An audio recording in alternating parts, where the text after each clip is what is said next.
यह एक रहस्यमय गांव है। गांव के सभी लोग एक अजीब और गरीब बीमारी से ग्रसित हैं। सामने वाला यह गंजा आदमी मछली खाना पसंद करता है। समय के साथ उसके नितंबों पर अचानक मछली के पंखुड़ियां उग आईं। सोचा गया था कि आदमी यह देखकर मछली खाना बंद कर देगा, लेकिन उसने किसी बात पर ध्यान नहीं दिया और उल्टा बड़ी मात्रा में मछली खाना जारी रखा।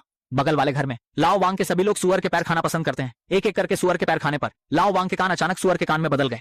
छोटा वांग यह देखकर तुरंत दूसरे चाचा से मदद मांगा और इस समय दूसरा चाचा और चाची खुशी से मुर्गी के टांग चबा रहे थे। दूसरे चाचा ने आवाज सुनकर मुर्गी की टांग उठाई और दरवाजा खोलने गया, लेकिन इस दौरान छोटा वांग मुर्गी की खुशबू से भ्रमित हो गया। उसे निगलने के बाद उसके सिर पर एक मुर्गी का मुकुट निकल आया। दूसरी ओर गोमांस खाने वाले पिता के सींग निकल आए और मेमने के मांस खाने वाले बेटे के भेड़ के सींग उग आए, लेकिन उन्होंने इस पर गौर नहीं किया, बल्कि बार बार बारबेक्यू करने का फैसला किया।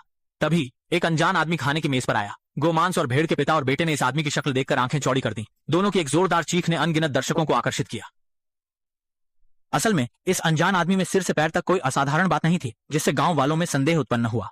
आदमी ने भी कोई झिझक नहीं दिखाई और उन्हें एक प्रकार की पुनर्जीवन घास का परिचय दिया, जिसे खाने के बाद वे सुरक्षित रह सकते हैं। गांव वालों ने सुनकर लंबे समय बाद मुस्कान दिखाई। घर लौटने पर मछली पूंछ वाले आदमी ने अभी अभी एक पुनर्जीवन घास निगल लिया। उसके पंखुड़ियां गायब हो गईं। गोमांस और भेड़ के पिता और बेटे ने घास खा लिया। उनके सींग भी सिकुड़ने लगे। मोटा सुअर आदमी ने तो सीधे घास को भोजन के रूप में खा लिया। सबके शरीर भी धीरे धीरे सामान्य हो गए, लेकिन अच्छी स्थिति ज्यादा दिन नहीं चली। मानव मछली आदमी ने 1 महीने तक घास खाने के बाद जीने की भावना महसूस नहीं की, इसलिए उसने चुपके से एक संजोई हुई छोटी मछली निकाली और आनंद लेना शुरू किया।